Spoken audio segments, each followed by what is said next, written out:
Beaucoup de maladies sont des fléaux qui rongent non seulement les corps, mais aussi les âmes et les esprits. Nombreux sont ceux qui, à l'heure actuelle, sont sous le coup d'une affliction. Mais la grâce de Dieu est suffisante pour nous guérir de toute maladie ou fléau. Alors, peu importe le mal qui vous ronge en ce moment, nous vous invitons à écouter, à méditer et à vous fortifier par ces quelques versets bibliques sur la guérison. Car avec Jésus, tout est possible. Nous allons commencer par la lecture du livre de Luc, chapitre 13, au verset 10 à 17. Jésus enseignait dans une synagogue le jour du sabbat. Or, il y avait là une femme habitée par un esprit qui la rendait infirme depuis 18 ans. Elle était courbée et ne pouvait pas du tout se redresser. Lorsqu'il la vit, Jésus lui adressa la parole et lui dit « Femme, tu es délivrée de ton infirmité. » Il posa les mains sur elle. Immédiatement, elle se redressa et elle se mit à célébrer la gloire de Dieu. Mais le chef de la synagogue, indigné de ce que Jésus avait fait une guérison le jour de sabbat, dit à la foule « Il y a 6 jours pour travailler. Venez donc vous faire guérir ces jours-là, et non pas le jour du sabbat. » Le Seigneur lui répondit en ces termes « Hypocrite, le jour du sabbat, chacun de vous ne détache-t-il pas son bœuf ou son âne de la mangeoire pour le mener boire?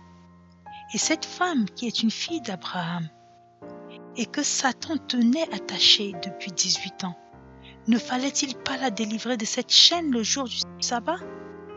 Ces paroles remplirent de honte tous ses serviteurs, et la foule entière se réjouissait de toutes les merveilles qu'il faisait. Alors, bien-aimés en Christ, tout comme cette femme, vous vous trouvez dans cette affliction, dans une affliction depuis des années. Et Jésus arrive à présent pour vous guérir, pour vous tendre une main et vous rappeler qu'il est là. Même si le monde ne pourrait pas se réjouir de votre guérison et de votre miracle, Jésus n'a que faire du protocole. Il est votre Seigneur, votre Sauveur, votre Libérateur. Alors, tournez vos regards vers lui et ayez la foi, la ferme conviction qu'il est celui qui guérit et il vous guérira, car aujourd'hui, c'est votre jour et rien ni personne ne pourra empêcher cela. Marc 9, verset 23. Jésus lui dit « Si tu peux, tout est possible à celui qui croit. » Luc 8, verset 50. Mais Jésus, qui avait entendu, dit au chef de la synagogue « N'aie pas peur, crois seulement, et elle sera sauvée. » Et je vous annonce la même chose aujourd'hui. Croyez simplement, et vous serez sauvés. Rien n'est impossible à Dieu. Avec notre Seigneur Jésus-Christ, tout est possible. Notre Seigneur Jésus-Christ insiste ici sur la foi que vous devez avoir en lui. N'ayez pas peur, croyez seulement. Psaume 147, verset 3. Il guérit ceux qui ont le cœur brisé. Il pense leurs blessures. Jacques 5, versets 14 à 15. Quelqu'un parmi vous est-il malade? Qu'il appelle les anciens de l'Église et que les anciens prient pour lui, en lui appliquant de l'huile au nom du Seigneur. La prière de la foi sauvera le malade et le Seigneur le relèvera. S'il a commis des péchés, le pardon lui sera accordé. Bien-aimés, vous pouvez le constater ici une fois de plus, que c'est la foi qui sauve le malade et c'est le Seigneur qui le relève. Je vous invite encore une fois, à avoir cette foi tant désirée par le Seigneur, car sans la foi, il est impossible de plaire à Dieu. Marc 10, verset 52. Jésus lui dit, « Vas-y, ta foi t'a sauvé. » Aussitôt, il retrouva la vue et il suivit Jésus sur le chemin. Nous pouvons constater que notre Seigneur Jésus-Christ parle de la foi. C'est la foi qui a sauvé cet aveugle. C'est la foi qu'il avait en Jésus. Il regardait Jésus comme son guérisseur. Il savait qu'avec Jésus, tout est possible. Rien n'est impossible à Jésus. Alors vous aussi, je ne sais pas par quoi vous passez en ce moment. Je ne sais pas quelle est cette maladie qui vous ronge. Je ne sais pas quelle est cette affliction que vous avez en vous.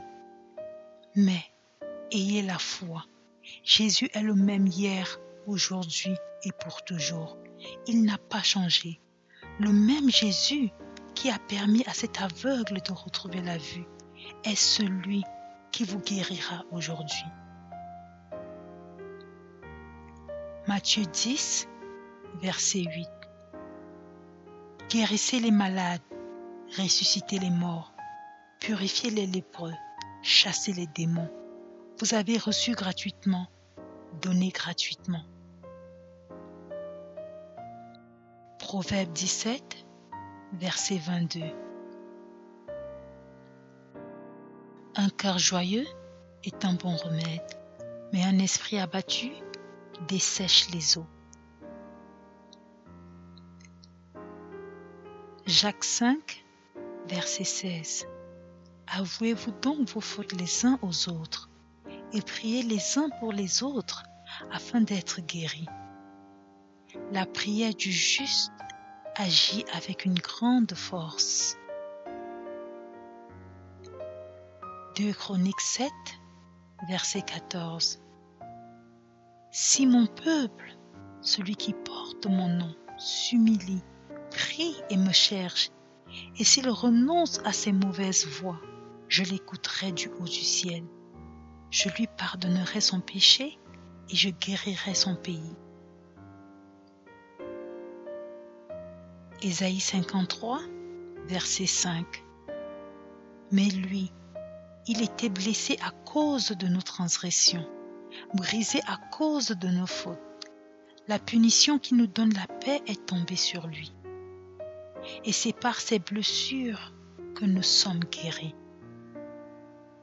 Bien-aimés en Christ, la guérison que nous recevons aujourd'hui, ce n'est pas parce que nous sommes justes ou bons, mais c'est par la grâce de Jésus-Christ, parce que nous l'avons accepté comme Seigneur et Sauveur. Sa grâce repose à présent sur nous. Il a souffert pour nous. Il a été blessé pour nous. Son sang a coulé pour nous. Et pour cela, aujourd'hui, alors que nous sommes appelés de lui, nous pouvons réclamer cette guérison par son sang précieux, par sa grâce qui repose sur nous.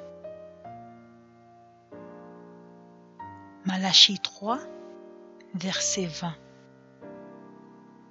Mais pour vous qui craignez mon nom, le soleil de justice se lèvera, et la guérison sera dans ses rayons. Vous sortirez en bondissant comme les veaux d'une étable. 1 Pierre 2, verset 24. Lui qui a lui-même porté nos péchés dans son corps à la croix, afin que libérés du péché, nous vivions pour la justice. C'est par ces blessures que vous avez été guéris. Bien-aimés, est-ce que vous entendez cela? C'est par ces blessures que vous avez été guéris. Vous avez été guéris. Ce qui signifie que la guérison a déjà eu lieu. Alors, appuyons-nous sur ces paroles de foi et déclarons,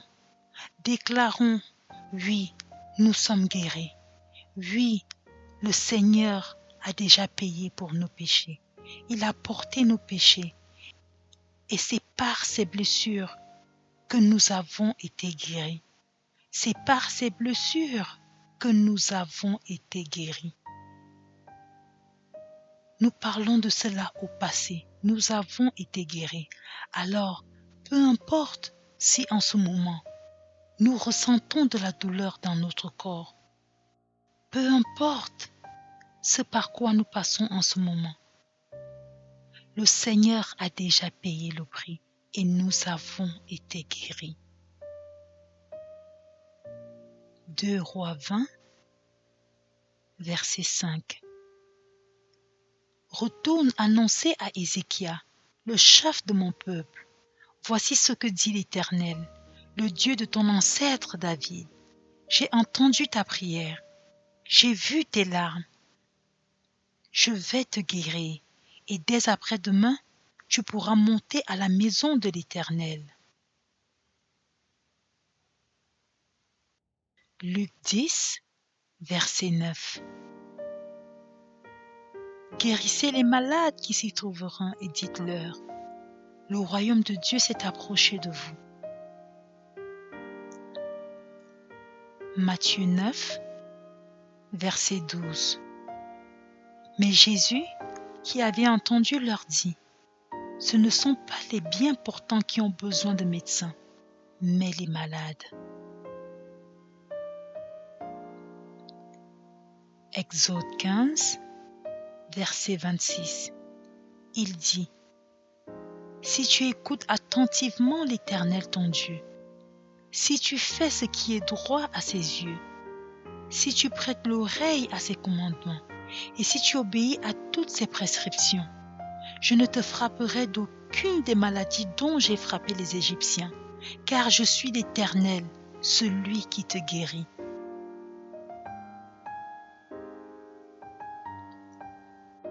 Luc 4, versets 18 à 19. L'Esprit du Seigneur est sur moi, parce qu'il m'a consacré par onction pour annoncer la bonne nouvelle aux pauvres.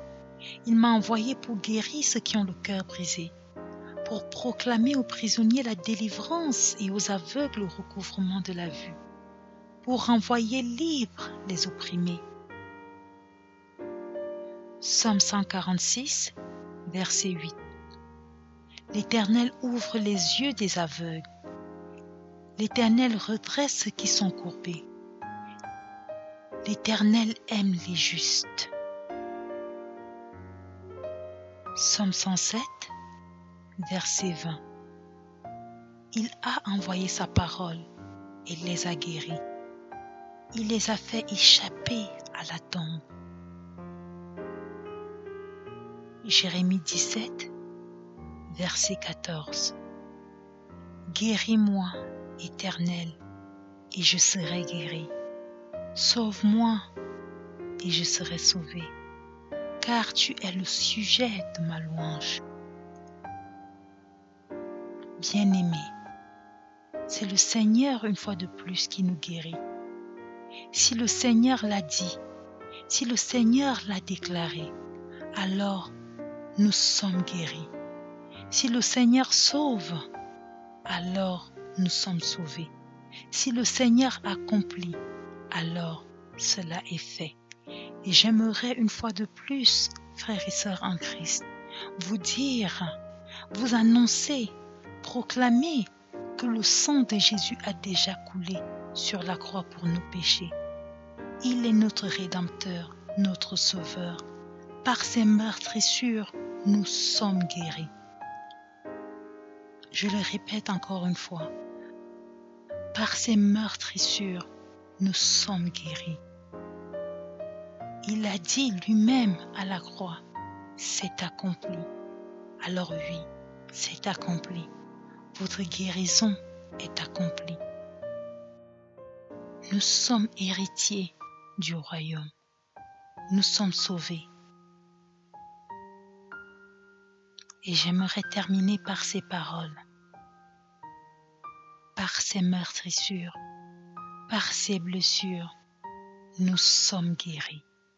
Alors, mes frères et sœurs en Christ, proclamez votre guérison. Déclarez votre guérison. Ayez foi, car vous êtes guéris. Au nom de notre Seigneur Jésus-Christ. Amen.